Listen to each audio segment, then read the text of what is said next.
Bien, mis amados, una buena evidencia para hacer la voluntad de Dios. Como dice el Señor, no seas como el mulo, no hagas. Así que una buena razón, estaba diciendo evidencia, perdón, una buena razón por la cual nosotros debemos hacer la voluntad de Dios y no la nuestra es para no morir. Esa es una buena razón, para que no ir haciendo. Yo quiero invitarle, antes de que leamos algún texto, que usted piense, ¿cuántas veces ha querido usted hacer algo malo? Y gracias a Dios, Dios no lo ha permitido. ¿Cuántas veces? Sabemos que algunos de nosotros que estamos casados es porque Dios no lo ha permitido. Mi amado, este hombre que escribió este salmo que leímos, este hombre, sin embargo, su reinado se hubiese ido a pique la voluntad de Dios. Es mejor hacer la voluntad de Dios que no la nuestra. Vamos a leer unos textos. Vaya conmigo a Génesis 30. Génesis capítulo 30. No podemos leer todo el Génesis 30. ¿Lo tienen? Verso 1. Génesis 31 dice: pero viendo Raquel que ella no daba hijos, ¿estoy yo en lugar de Dios, que te ha negado el fruto de tu vientre? ¿De quién era la posición? ¿Por razón de quién estaba Raquel en esta condición? Dice Jacob: esto es algo de Dios, Raquel. Esto no soy yo el que te ha negado hijos.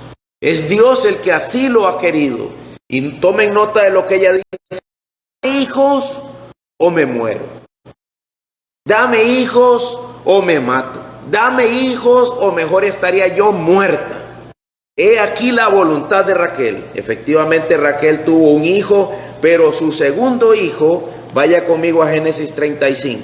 Génesis 35, instancia para llegar a Efrata. Raquel comenzó a dar a luz y tuvo mucha dificultad en su parto. Cuando estaba en lo más duro del parto, la partera le dijo: no temas, porque ahora tienes este otro hijo. Y cuando su alma partía, dice mi versión entre paréntesis, pues murió, lo llamó Benoni. Pero su padre lo llamó. Primero ella le puso por nombre Benoni, hijo de mi desgracia. ¿Por qué? Murió pariéndolo. Dios había establecido que ella no tuviera hijos, pero hijos al punto de morir sin propia voluntad. El apóstol Pablo le dijo a Timoteo: ten cuidado de ti mismo, ten cuidado de ti mismo y de tu doctrina.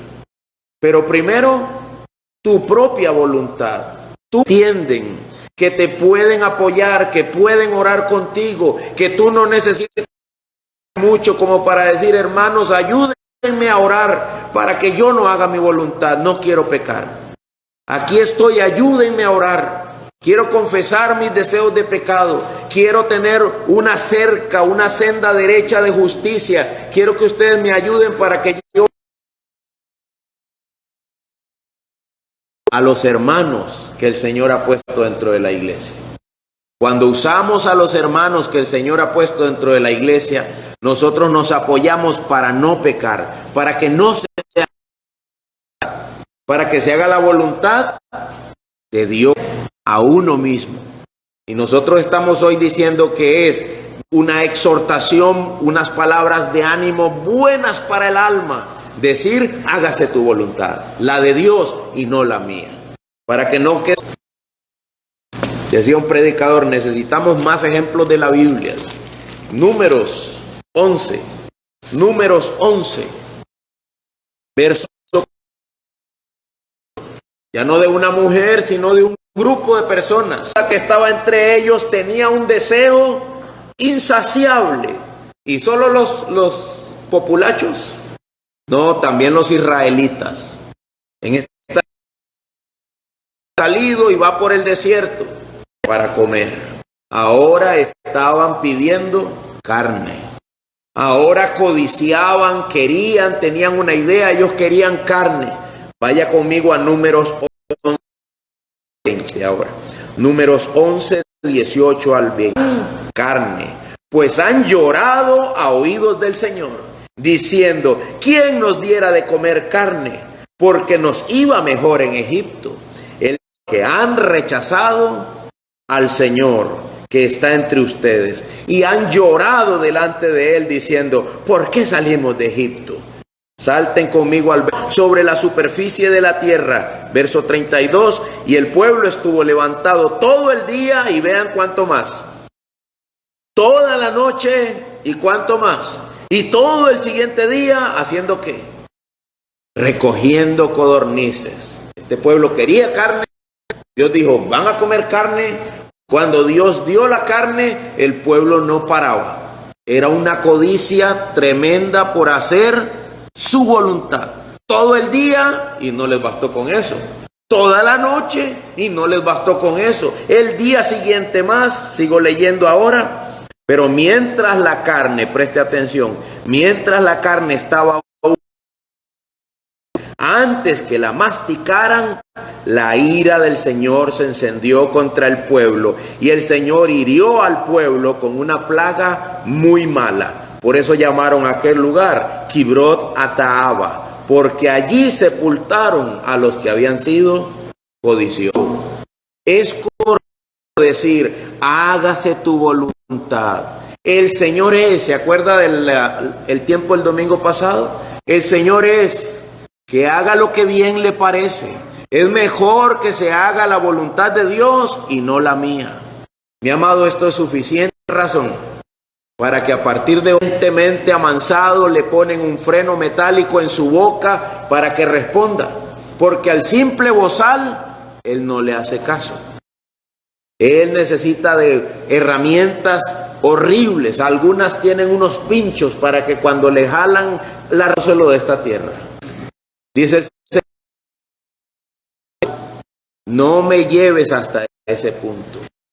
Cuando yo haga algo, dice Dios, que no te parece a ti, tú debes inclinar tu rodilla y decir, hágase tu voluntad, hágase tu voluntad. Mi amado, Él puede ver más adelante que nosotros. Él conoce lo que es mejor adecuado. Que mi voluntad se sujete a la de Dios y no que Dios tenga que sujetarse a la mía. En ambos casos hemos visto personas que tenían un vivo deseo. Ellos querían algo y Dios permitió que tuvieran lo que querían y les costó la vida. Les costó. Mi amado, el pecado no puede seguir en nuestras vidas. Imagínense. Un soldado en batalla que no tiene con qué defenderse. Nosotros tenemos que aprender que la voluntad de Dios, no todo el tiempo, pero sí muchas veces, será diferente a lo que nosotros queremos. Debemos recordar que hay un mal en nosotros, estar queriendo una cosa y Dios otra.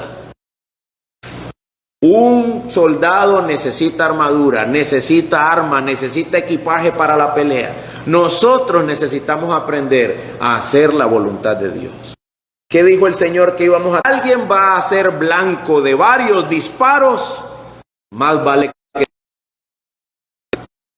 nosotros vamos a ser blancos en la vida cristiana, vamos a ser el blanco, el punto de tiro de las pruebas, de las aflicciones, de la voluntad de Dios. Más vale que estemos con una coraza puesta, y la coraza consiste en aprender a decir. ¿Y cómo saben que Dios los quiere ricos y millonarios? ¿Cómo saben eso? No, pero como ellos dicen que es en el nombre de Jesús, entonces ya bautizaron su propia voluntad. Ya santificaron su propio pecado y su propia codicia. Solo porque ellos dijeron que era en el nombre de Jesús. Decir que Dios le haya puesto el cheque con respecto a Dios. Cuando yo estoy haciendo mi propia voluntad con respecto a algo que no es la voluntad de Dios, ¿cómo puedo saber que eso me está pasando, pastor? Te vas a llenar de pensamientos negativos con respecto a Dios. Un corazón lleno de pensamientos negativos con respecto a la voluntad de Dios. ¿Lo tienen?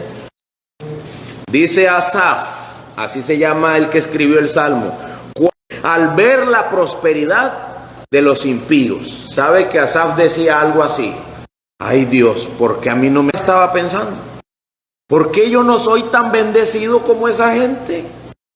¿Por qué a mí no, Señor? ¿Por qué solo a mí me vienen las desgracias? ¿Por qué solo a mí me vienen las aflicciones?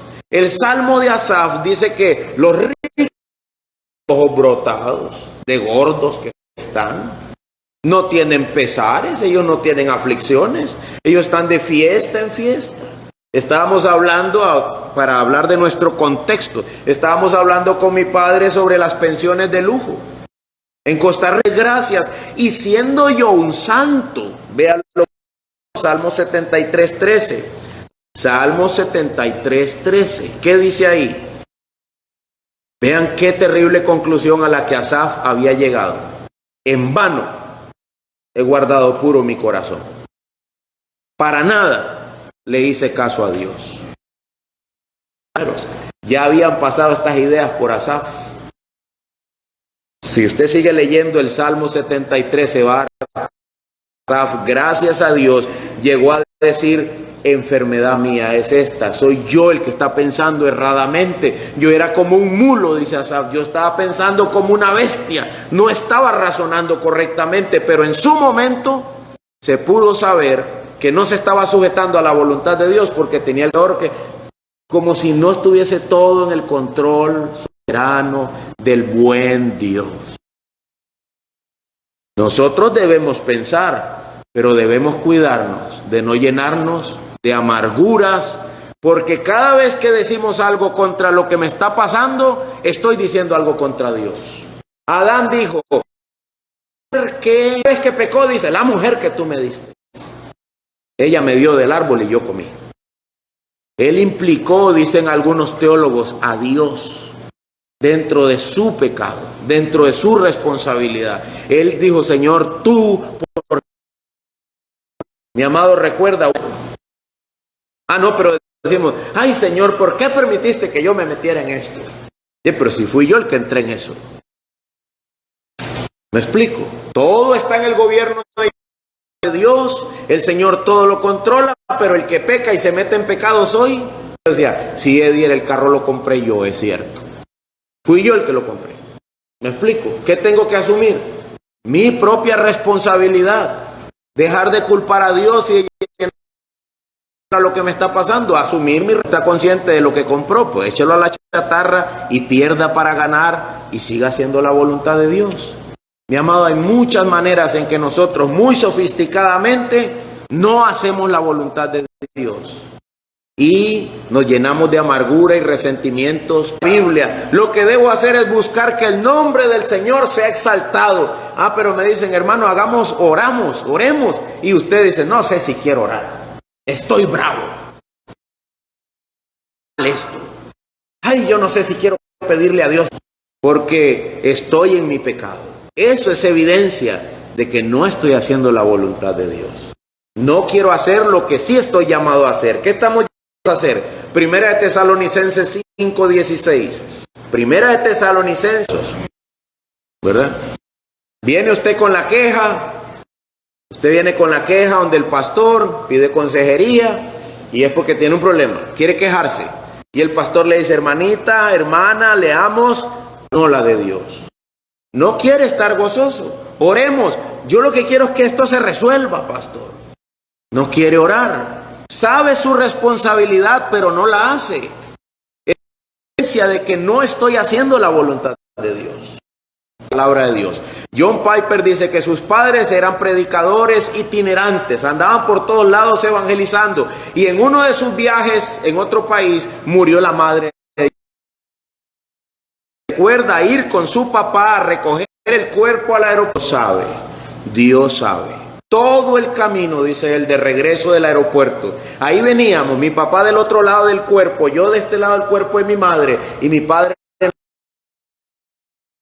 Tú lo sabes. El pueblo de Israel, dice Éxodo 6, no le salió bien, aún lo que hacía era aumentar la carga sobre el pueblo. Dice la Biblia lo siguiente: de esta manera Moisés habló a los israelitas, pero ellos no escucharon a Moisés a causa del desaliento y de la dura servidumbre. ¿Y Moisés estaba hablando en nombre de Dios? Sí, Pero no lo escuchaban, ¿por qué?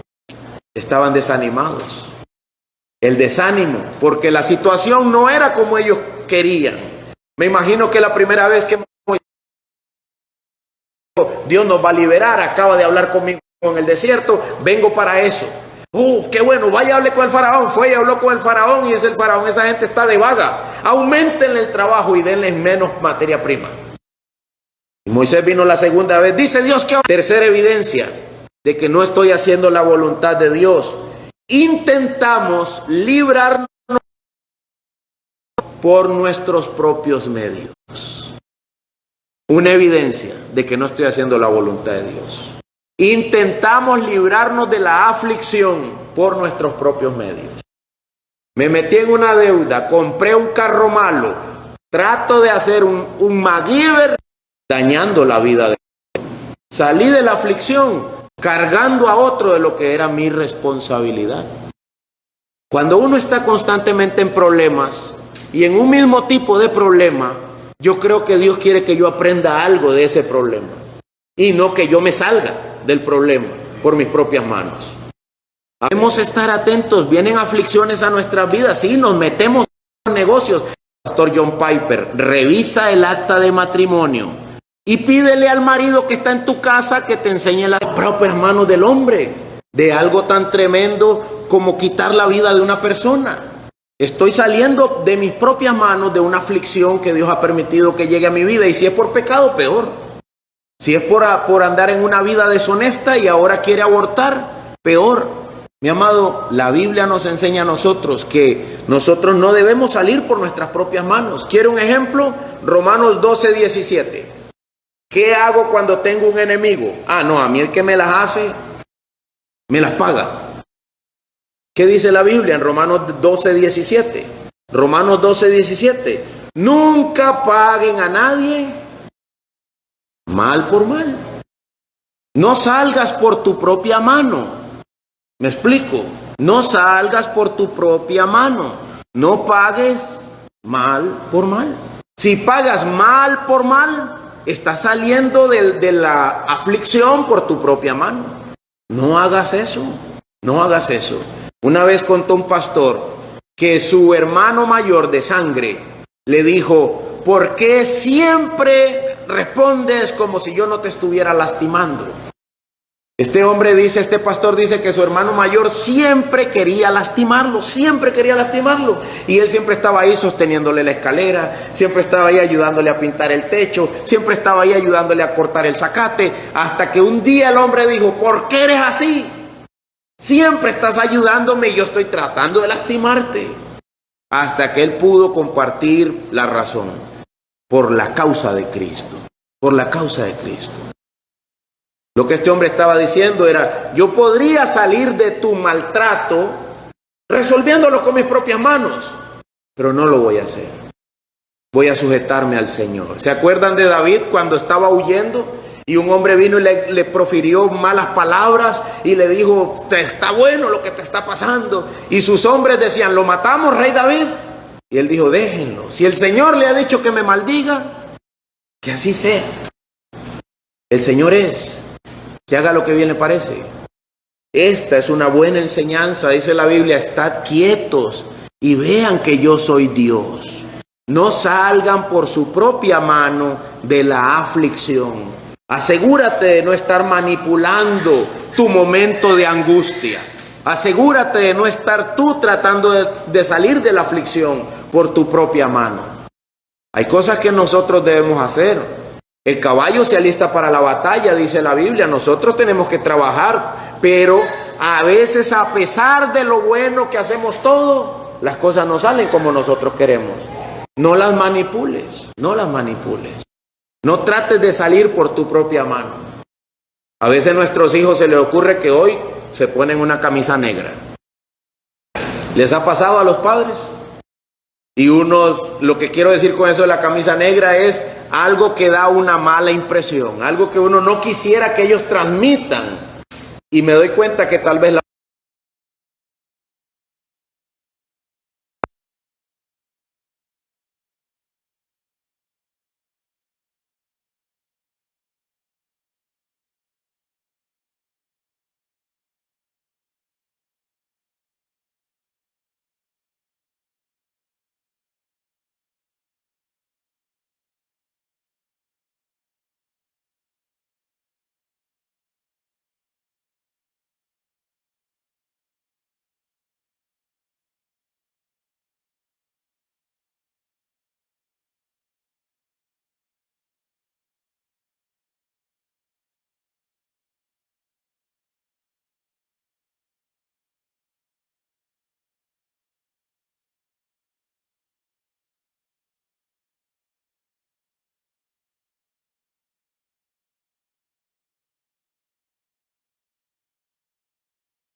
Estos son acciones acordes a la voluntad de Dios para enfrentar una aflicción.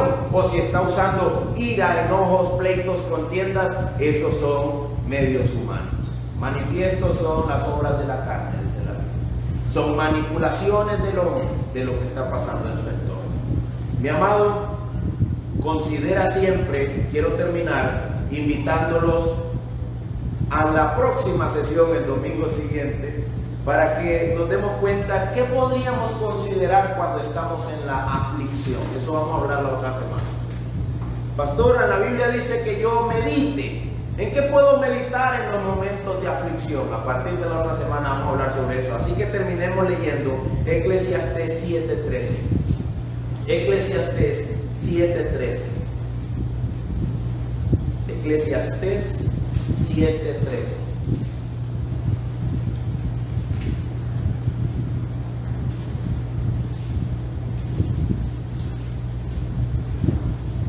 Eclesiastés 7:13. ¿Lo tiene? ¿Estás en un momento de aflicción? ¿Tu voluntad no es la voluntad de Dios? Aprende a decir: hágase tu voluntad, oh Señor, mientras meditas en las palabras de este libro de sabiduría. ¿Lo tienen? Eclesiastés 7:13. Considera la obra de Dios. 2 puntos. Porque ¿quién puede enderezar lo que Él ha torcido? ¿Quién puede enderezar lo que Él ha torcido? ¿Me explico? Mi hermano, ¿no será que estás pateando el aguijón? ¿No será que cada vez que tú resuelves el problemita y te vuelve el problemita es porque tú estás tratando de hacer las cosas a tu manera y no en la manera de Dios? Dice, considera cómo es que Dios trabaja, porque lo que está diciendo Eclesiastés es: ponte atento, aprende a ver a Dios cómo trabaja, porque cuando Dios tuerce algo no hay manera de que un hombre lo enderece. Esté atento a la obra de Dios. No está hablando de los árboles y la creación, está hablando de lo que Dios hace. ¿Por qué? El verso 14: alégrate en el día de la prosperidad. ¿Todo va bien? Glorifica el nombre del Señor, alégrate. Y luego, ¿qué dice? Y en el día de la adversidad, ¿qué tienes que hacer? Considera. Dios ha hecho tanto el uno como el otro. Considera. En el día de la adversidad, quéjate. ¿Dice ahí? No. Considera. Considera. Medita. Piensa. Medita. Medita en el Señor. Busca su voluntad. Pastor, no me da tanto a mí la cabeza para eso. Habla con otro cristiano. Él te va a ayudar a considerar. Pero no le preguntes al que tú sabes que va a responder lo que tú quieres oír. Pregúntale al que te va a decir lo que Dios declara. Lo que Dios declara. Charles Spurgeon decía, me falta un tramo. Para que el hombre no descubra nada que suceda después de él. Charles Spurgeon decía: todo lo que te concierne de principio a fin, todo lo que sea de ti, en ti y alrededor de ti, todo viene, permanece y termina conforme le plazca al Padre Celestial. Repito la frase de este hombre, un predicador de hace unos 200 años, ¿verdad? Por ahí. Un muy buen predicador, dicen que ordenaba las ideas como un militar ordena a sus soldados. Todo lo que te concierna, todo lo que vaya a venir a tu vida, de principio a fin, todo lo que esté sobre ti, todo lo que sea de ti, en ti, alrededor de ti, todo viene, permanece y termina conforme le plazca al Padre Celestial. Hace días que vengo pensando, si Dios quisiera, todo lo malo que me ocurre a mí ya estuviera arreglado, si Dios quisiera. Si no está así arreglado como por arte de magia, entonces es porque necesito aprender a decir: hágase tu voluntad y no la mía.